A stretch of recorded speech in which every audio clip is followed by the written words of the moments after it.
I remember the morning the payment went through.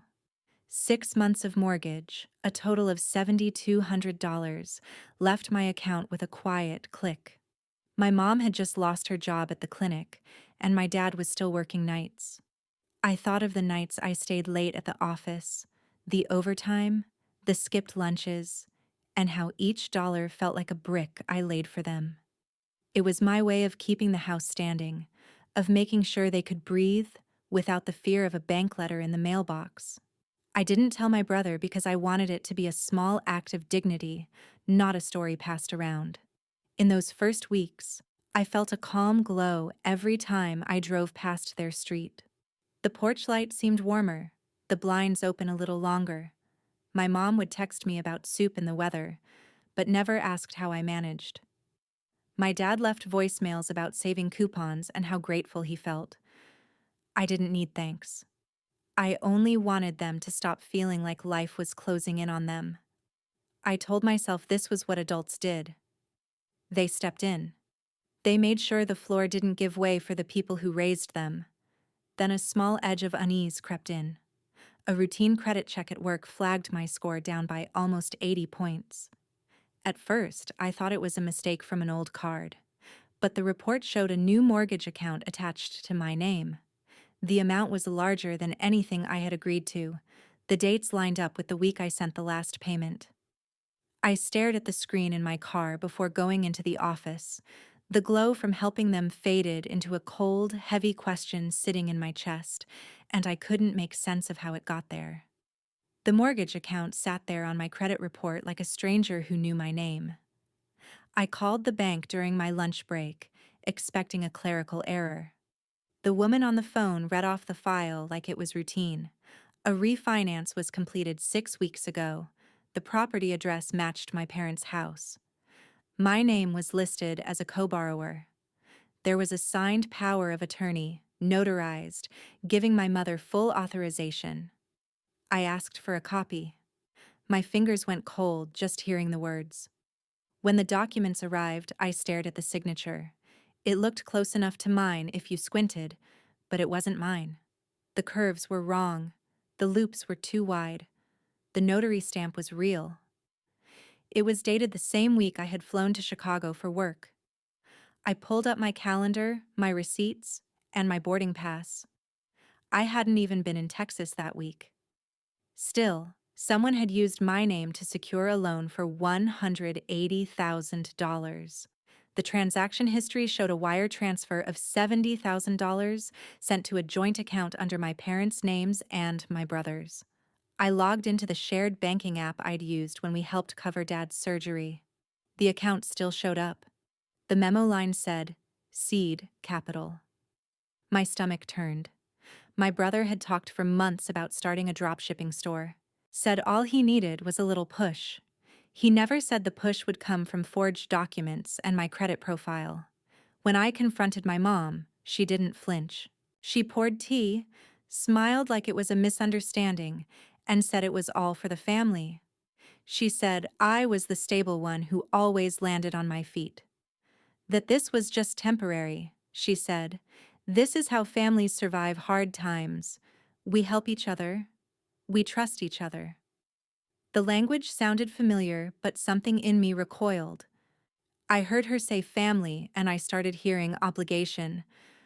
I heard trust, and it felt like permission for deceit. I heard temporary, and it sounded like forever with a smile. The old stories she used to soothe guilt didn't fit anymore. They had sharp edges now. I looked at her hands wrapped around the mug and wondered how many times she'd told herself this wasn't stealing. Just shifting pieces around. Just making it easier.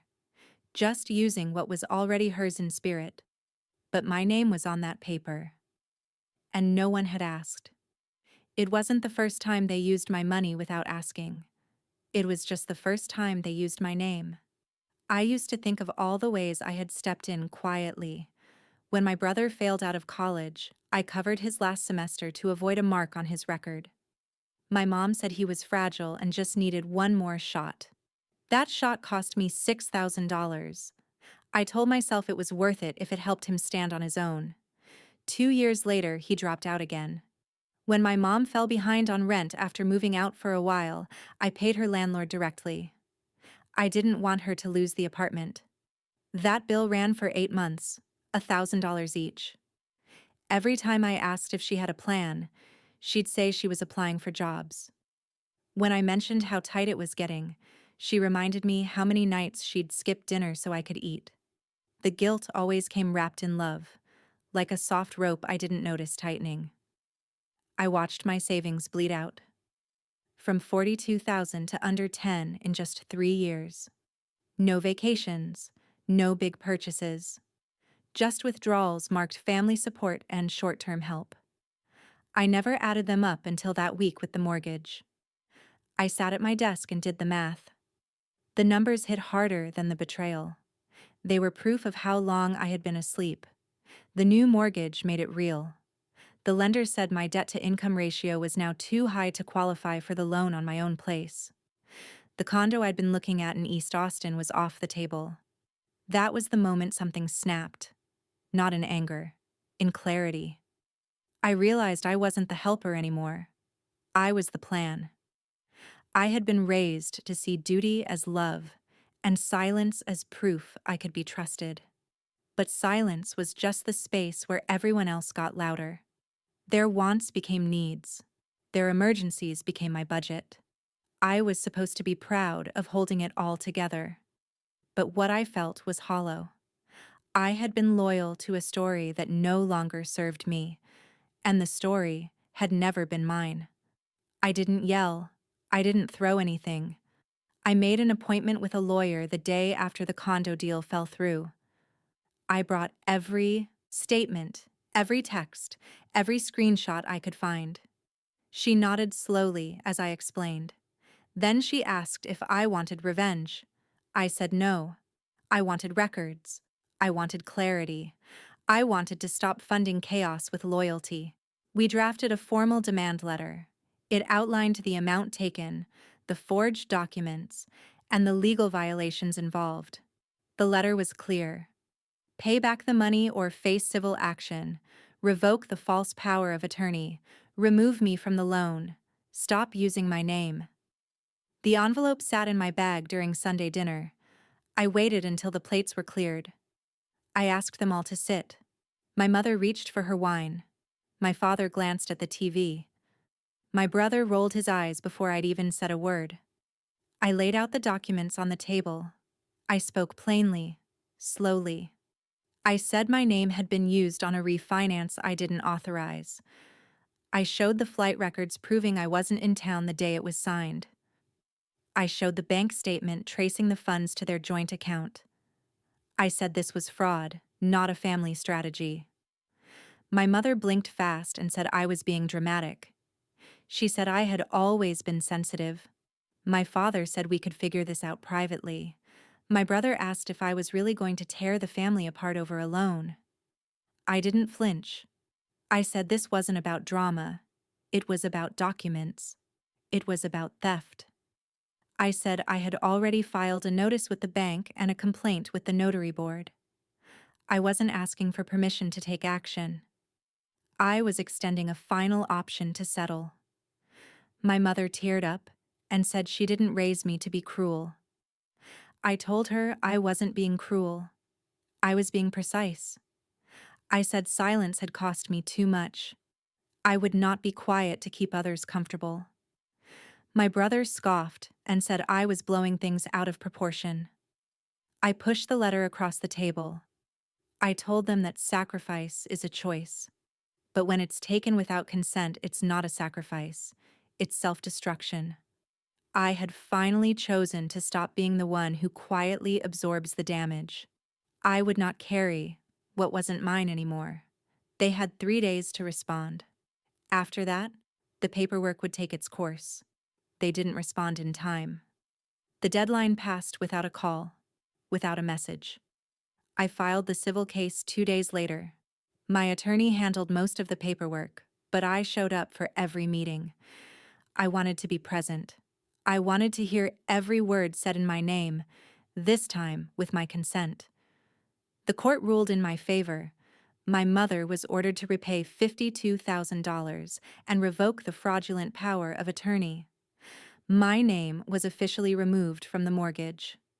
My brother filed for personal bankruptcy before the second hearing. He listed the failed business and personal debt totaling over $80,000. I didn't ask for more. I didn't ask for apologies. I asked for space. I moved out of the apartment I had once shared with the illusion of family closeness. I found a small place in South Austin with clean walls and a quiet kitchen. I started therapy every Tuesday at 5. The first few sessions felt like walking into a room without windows, but little by little, the fog lifted. I unpacked the stories I had inherited and started telling new ones. No one came to help me load the boxes. No one dropped off groceries or checked in. And for the first time, I didn't take their absence as a punishment. I took it as a clean page. I bought myself a new dining table. One chair. One place setting. It wasn't a declaration. It was a decision. I wasn't waiting for them to show up right away anymore. I was showing up for myself. The walls in my new place weren't just drywall. They were boundaries. And I had built them myself, paper by paper, line by line. I stopped offering help in whispers and started writing things down. If someone needed money, I asked for terms. If someone asked for time, I checked my calendar first. I no longer said yes just to avoid tension. Peace wasn't real if I was the only one paying for it. The guilt that used to rise in my throat now arrived as a question. What will this cost me, and is it mine to carry? That question saved me more than once. My therapist said boundaries are the shape of self-respect. I had learned that the hard way, but I learned it well. I practiced saying no and left space afterward instead of trying to soften the blow. A few months later, my brother texted. He said he was thinking of starting over again, maybe this time with better planning. He asked if I had anything to contribute. I stared at the message for a while. Then I replied with two things: a link to a free online budgeting class and a single sentence. This is what I can offer. He read it and sent back a thumbs up. I didn't need more. It wasn't about being harsh. It was about being honest. I didn't need to be the fixer anymore. I needed to be the one who stayed whole. Every no I said now made room for a yes that mattered. I started saving again. I went to sleep without dread. I hosted dinners without waiting for something to go wrong. I stopped giving from fear. I started choosing what to give from a place that felt steady. Love hadn't left. It had just grown up. And so had I. Love with boundaries is still love.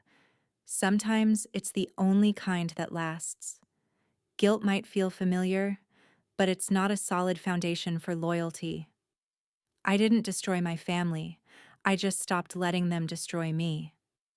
That was the line I had to draw to stay standing. If you've ever felt trapped by the weight of doing the right thing alone, I hope this story gives you permission to step back and see the full picture. You're allowed to protect your peace. You're allowed to choose yourself. If this spoke to something inside you, leave a comment. And if you're ready for more stories like this, subscribe. We're building something honest here.